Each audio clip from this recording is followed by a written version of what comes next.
Hi students, in this video I'll be going through the 2011 paper 2 question 7 for the mathematics paper. So let's read the question. So the quantity of paint needed to cover the outside of the container is proportional to the square of the depth of the container. So some info we need to take note of. Quantity of paint is proportional to the square of the depth. Alright. So the depth is measured in cm and the quantity of paint is measured in ml. So ml is a unit for volume. So we can use the letter V to denote the quantity of paint and the letter D to denote the depth of the container. So since this is a proportional, so if they never write direct proportional, if they never write the word direct, it also means proportional. So unless they write inverse, then it will be inversely proportional. If not, if they just say proportional, then it's direct proportion. So now we can write down the statement. So V, quantity of paint is proportional or directly proportional to the square of the depth. So over here, K is a constant. So where K is a constant, right? So now they will always give you a pair of values. So since they have given us a pair of values, when D equals to 50, V equals to 150, then we can calculate K.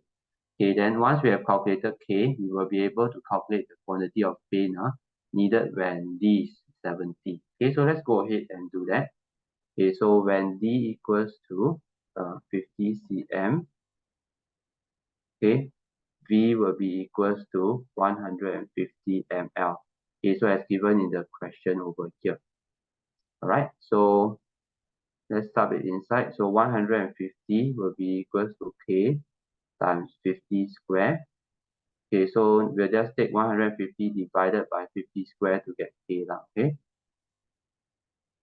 So this will give us K to be 0.06. So once we have found what is K, we can then write the equation with K as 0.06. So V equals to 0.06 D squared, right? So now we have the equation. So when D equals to 70, so when D equals to 70 cm, so V will be equals to 0.06 times 70 squared, alright? So don't forget to square the depth, that will give you an answer of 294 ml.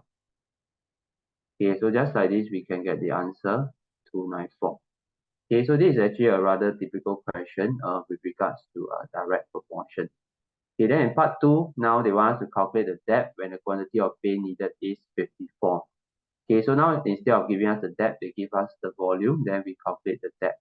So but it's still easy to do so. So when V equals to 54 ml, then remember the equation that we are working with is over here. So now V is 54, right? So we have 0.06 D squared equals to 54. So D squared will be equals to, if you divide 54 divided by 0.06, you'll get 900. So D is going to be 30, 30 cm. So over here you will get 30, right? So not too difficult. Let's look at part B of the question. So part B of the question is regarding mensuration. So let's read the question. So the diagram shows a pot which is part of a right circular cone of height 120 cm. The open end of the pot is a circle of radius 36. The base of the pot is a circle of radius 24. The height of the pot is 40. And the slant height of the pot is x. So the pot is over here. This part whereby the curved area is a shaded one. So this is a pot. But this pot is actually the top part of the cone. The top open part of the cone. So the bottom part, you can just imagine if it's a full cone, and then you just cut out the bottom part, then you get the pot, right? So you may ignore any holes in the base of the pot. So now they want us to show that x, which is the slant height of the pot, is 41.8 correct to 3 significant figures. Right, so over here you see that x is the top part of the cone, right? So if you were to draw a line from the center, so the center from the top, if you draw a line down, you'll find that you can actually form two right angle triangles. K1 is the small one over here, which is from the part of the cone that is being cut out. And then 1 is the big triangle, okay, that includes both the pot, the area, the region with the pot, as well as the part of the cone that is being cut out. Okay, so over here we have 36. Okay, we also have the full height of 120. Okay, so this means that we can actually use Pythagoras theorem to find the full slant height of the cone. Okay, so to present our working more easily, okay, I recommend that you do some labeling. So we can call this point A. Okay, then this point we can call it B. Then right at the vertex of the cone we can call it C. Okay, so what we can do is we can actually just apply Pythagoras theorem 2 times to find AC, and then for the smaller triangle to find BC. Then we just subtract, do some subtraction. Okay, AC minus BC. Then we should be able to show X already. Okay, so let's go ahead and try to do that. So using Pythagoras theorem,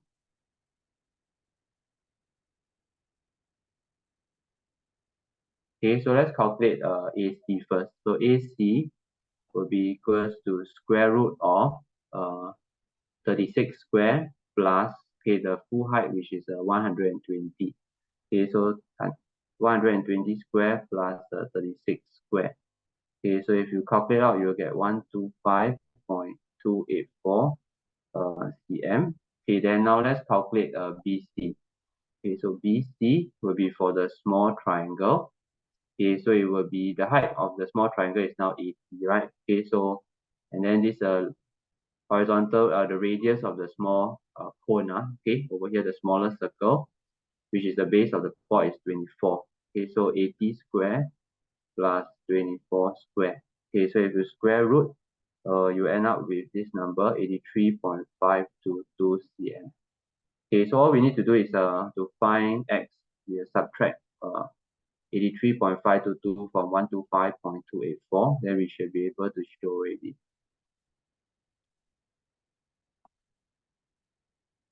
Okay, so we end up with 41.762.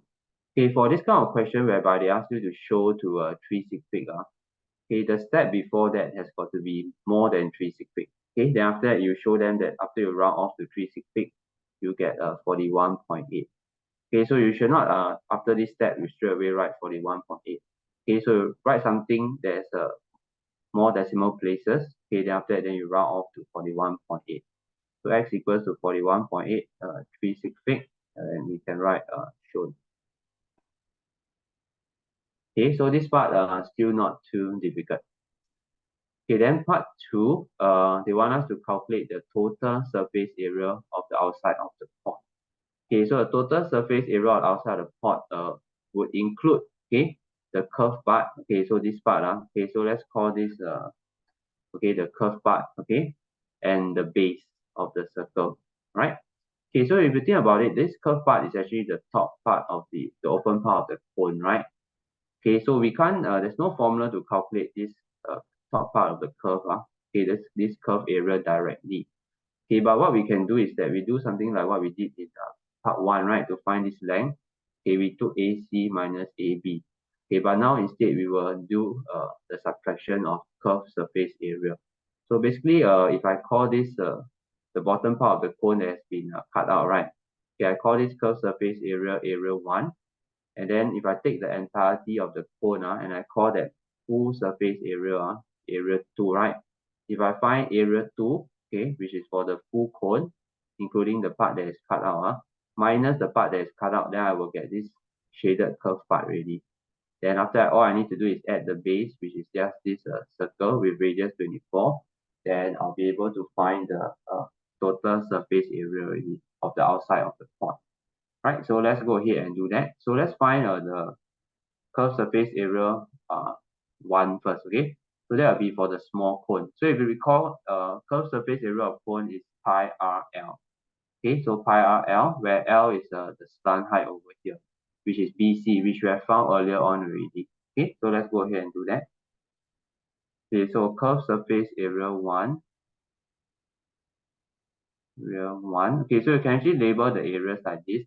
Will be easier for you to annotate in your working. Okay, so it will be pi, okay, RL is the formula. So now pi, R will be 24. okay, because the radius of the small cone is 24, and then L will be actually BC, 83.522. Okay, so 83.522. Okay, so you will get 6297.410 cm square. Okay, then the next part, okay, we will find curved surface area 2, which is the entire cone, okay, the entire big cone. Okay, so curved surface area 2. Okay, also pi RL. Okay, but now the R is actually the 36, okay, the radius of the top part of the top circle. Okay, and the L is now the full slant height, okay, A to C, which is 125.284. So 125.284. Okay, so if you calculate this out, you get 14169.287 cm square. Okay, then the base is just the circle. Base will be equals to pi r square. So the base where we're talking about is this base over here. Okay, so the radius is 24. Pi 24 square. So that will give you 1809.557 cm square. Okay, so let's calculate the total surface area, which will be, okay, area 2 minus area 1 plus the base. Okay, so area 2 minus area 1 plus the base. Okay, so let's do that. So area 2 is 14169.287 minus away area 1, which is 6297.410. Then you add the base, 1809.557. Right, so this one will give us 9681.434. Okay, if you round to 3 feet, 6 feet, it will be 9680 cm square. Okay, so I hope you understand my explanation of this. Okay, so to find the curved part over here, okay, we will take the curved surface area of the full cone minus the part that has been cut out, right? Okay, this is a long question. Okay, so there's another part 3 over here. Okay, so over here the answer is 9680, okay, cm square. Okay, another pot is to be made with a volume that's twice the volume of this pot. Okay, so given that the two pots are geometrically similar, okay, so you can see that in one question, they test so many different concepts. Okay, in the part A of the question, they test direct proportion. Okay, in part B, they test mensuration. Okay, part B, part 1 and 2. Then part 3, they test similar solids. Okay, so now they say that there are two pots that are geometrically similar. Okay, the volume is twice the volume of this current pot. Okay, so find the height of the larger pot. Okay, so you need to recall the property, okay, or the concept related to this. Okay, for similar solids, right, the ratio of the volume, okay, will be equals to the ratio of their height, cube, okay, the cube of their height. Okay, so basically this is the property that we are going to make use of over here. Okay, so now they want to find the height of the larger pot, right? So the height of larger pot, we always put the thing that you want to find, always put at the top left hand corner over the height of the smaller pot. Okay, the height of the smaller pot we already know. Okay, it's actually 40. Okay, so this is the height of the smaller pot. Right? Okay, so the ratio of the height, okay, you cube, you will get the ratio of the volume. So volume of larger pot over volume of smaller pot. Okay, so we actually already know this right side ratio already, because they said that another pot is to be made with a volume twice. Volume twice means the VL is 2 times of VS. Right, so the ratio will be 2:1. Okay, so now we can go on and compute it. Okay, height of smaller pot we know is 40 based on the diagram. So that will give us a ratio of 2:1. Okay, so 2:1 is also the same as 2 lah. Okay, so let me write one extra step. So equals to 2. Okay, so to solve for HL, okay, what we need to do is cube root both sides. So HL over 40 is cube root of 2. Okay, then just multiply the 40 over times 40. Okay, so that's why I like to put the quantity that I want to find in the top left hand corner. So later on when you want to find, just cross multiply the number at the bottom. Okay, so you'll get 50.397. Okay, so round to 368 will be 50.4 cm. Okay, so 368. Right? So the answer here will be 50.4 cm. Okay, so you can see that this question is by no means easy. Okay, one question they test multiple concepts. Okay, but you should be familiar with all the concepts in order to successfully tackle the question. Right?